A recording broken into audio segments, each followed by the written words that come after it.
On behalf of Patugala College of Commerce and Management, a very warm welcome to all the students.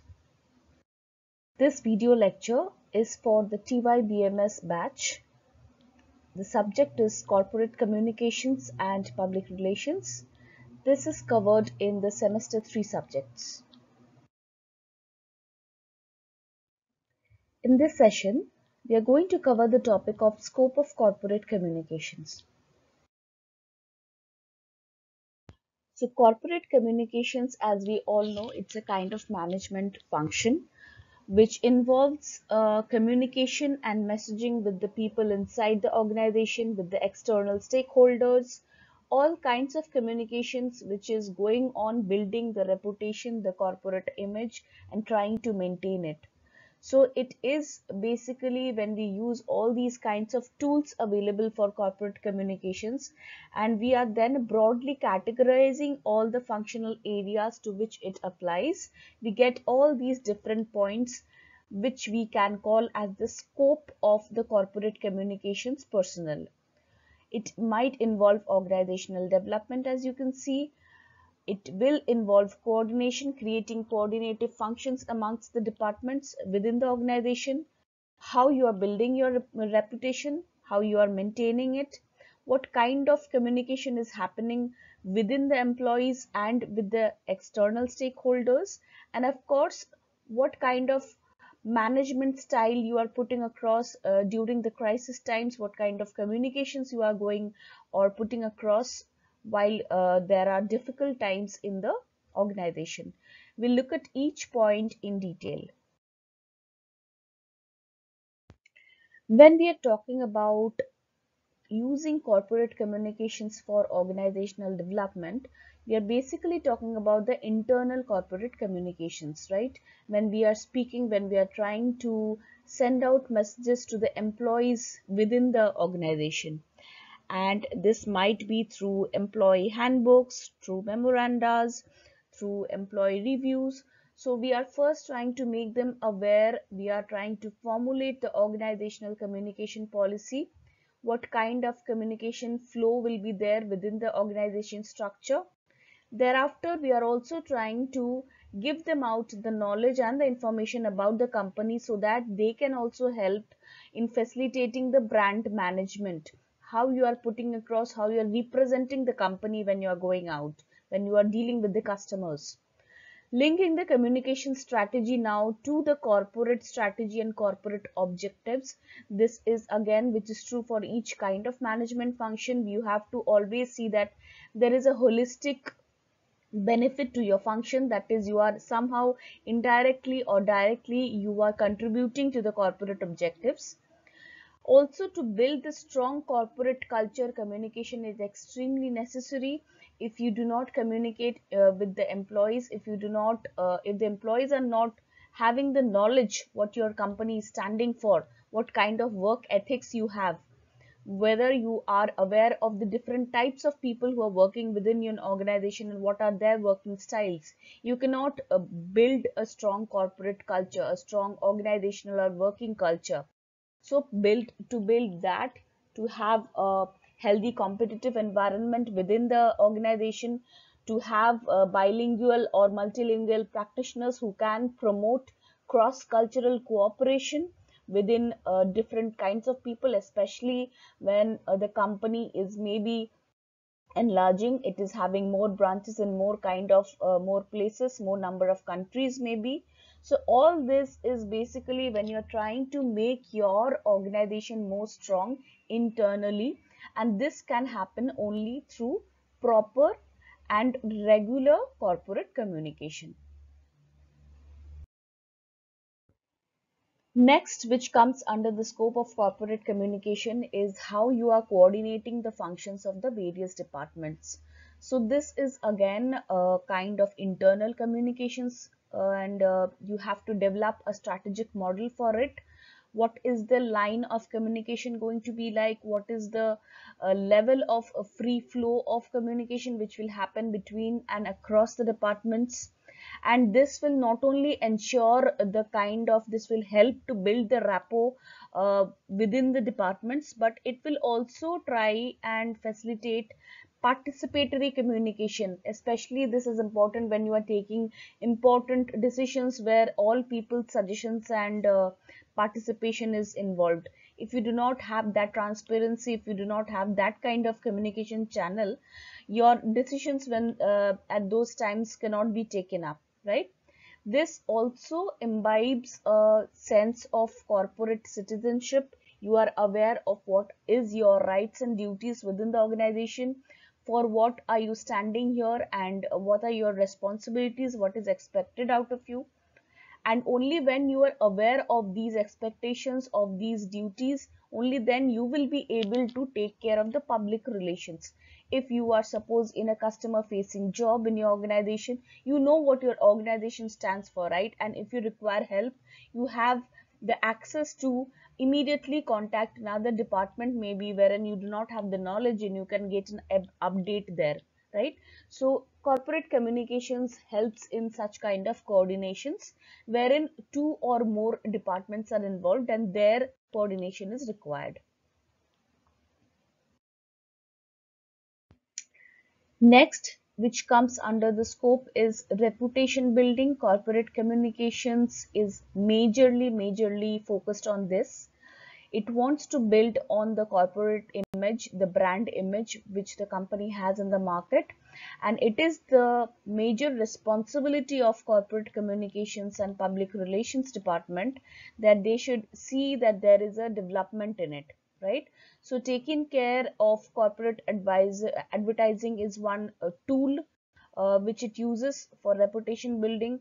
Proper commercials, you also have to plan and decide about the channel where you are going to advertise. That is whether it is going to be television, whether it is going to be print media, or the radio, FM channels where you want to advertise your company, and you want to publicize about your services and products in. This also involves sensitizing the management about its social obligations. So CSR, corporate social responsibility, it is a major focus of many companies nowadays, and indulging in CSR activities or programs is also something which builds your reputation. If you remember the kind of philanthropy which the Tatas have done, the Wipro, Mr. Azim Premji, he has done during the lockdown phase and also after it, and they have the exemplary contribution of uh, the Infosys people, Mrs. Sudha Murthy, in the field of education, in the field of social development. We always try to associate them with their company, right? So effectively, that company's image is getting a brighter picture in our minds as customers. So corporate communications also, when it is doing such activities like fundraising activities for NGOs, it is tying up, it is collaborating with different kinds of NGOs and doing good work. It is basically building on the reputation of that company, and it is also a kind of corporate communications. Many people also hire ghostwriters. Ghostwriting is when you are trying to get the writing done through another person, and you are paying that person, that writer. uh, for example, the celebrity memoirs, where somebody else is helping that celebrity to complete and write that book. So that is ghostwriting. That is also another activity which the corporate communicators do to maybe write about a product or a service or some new thing which they are coming up with through blog posts, through social media posts, magazine articles, right? So basically, these are all facilitating communications between the management and the various stakeholders who are in some way related to and who have a contribution to the reputation of the company. Employee communication comes next. When you are communicating with the employee within your organization, it is again an internal communication happening here. You have to make sure, as the corporate communicator, that the information you are passing on is not unclear, it is not ambiguous, it is accurate, and it is consistent. if you are telling the people of your organization about the objectives, about the policies, about the code of conduct, maybe it has to be accurate, it has to be clear, very simple worded, and it has to be consistent. You cannot keep on changing it as per the situation.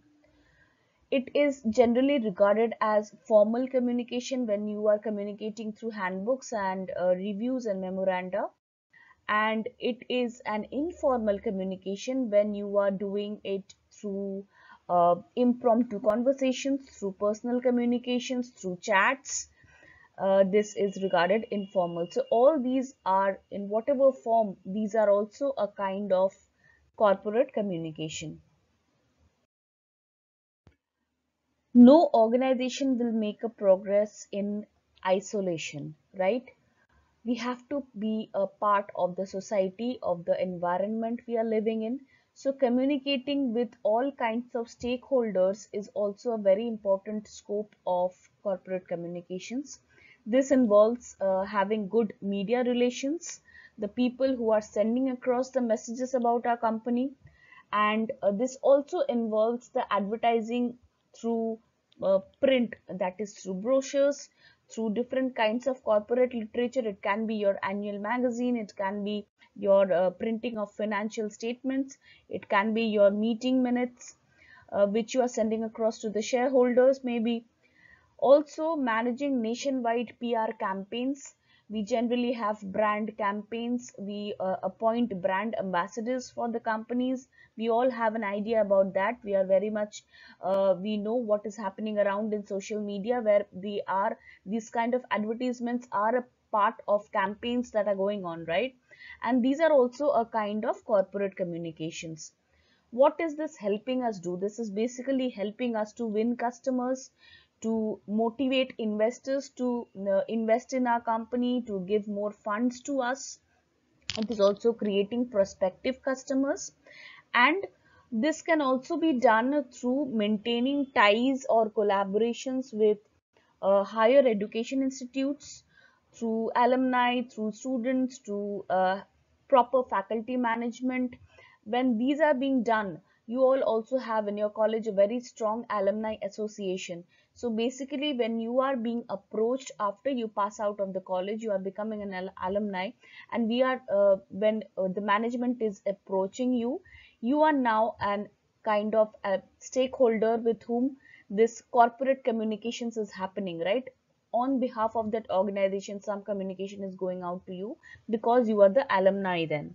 So these kind of relationships require different very diligent kind of communications, and managing these, maintaining these relationships is also comes under the scope of corporate communications. Crisis communication. What is crisis? Crisis is basically a situation of some kind of disagreement, some kind of problematic or unexpected problems which have gone out of control, and it is affecting our business now. It is affecting the reputation which we built up earlier. So it is extremely important to have proper corporate communications in these kind of situations. You can see from the picture here, maybe you are in a situation where questions are being asked about the authenticity of your organization, of your standholding, about your of your questions about your objectives, about your mission. So in these cases, how you are communicating, what are the different kinds of word you are using, what is your public image, that is extremely important, and that is the major function of corporate communicators, that you have to take care of the all the issues here. You have to develop a very strong and prompt grievance redressal mechanism. This can either be through your websites or through your dedicated corporate staff. You have to manage the disasters and the crisis in time. It has to be very quick, it has to be in time. You cannot remain quiet when questions are being raised, when issues are being raised about your uh, beliefs in the corporate, in the market. You have to be very prompt, to ease the anxiety of the people who are attached to your organization. It can be the employees, it can be the external, the customers, or your potential customers, your investors, to have encourage them, to retain them, to motivate them so that they remain with your organization. It is very important, it is very crucial that you use the right mechanisms, you use the right words to communicate with all the kinds of stakeholders, especially during a crisis situation. Also, you have to make sure that inaccurate information should not be spread, and especially when you are doing it internally, it should not be interpreted in a wrong manner, because these kind of informations might be leaked outside the organization, and you have to be very careful, very alert that what kind of words or what kind of feeling or what kind of emotion you are sending across through your words when you are speaking even with your employees. So with that, we come to the end of all the different areas which come under the corporate communications. It is extremely important for a holistic development of any corporate house, any kind of organization, and that is why it has become a separate field of study, and it is a major subject of the BMS degree. So thank you so much. I hope you all enjoyed the session, and see you in the next video lecture. Thank you.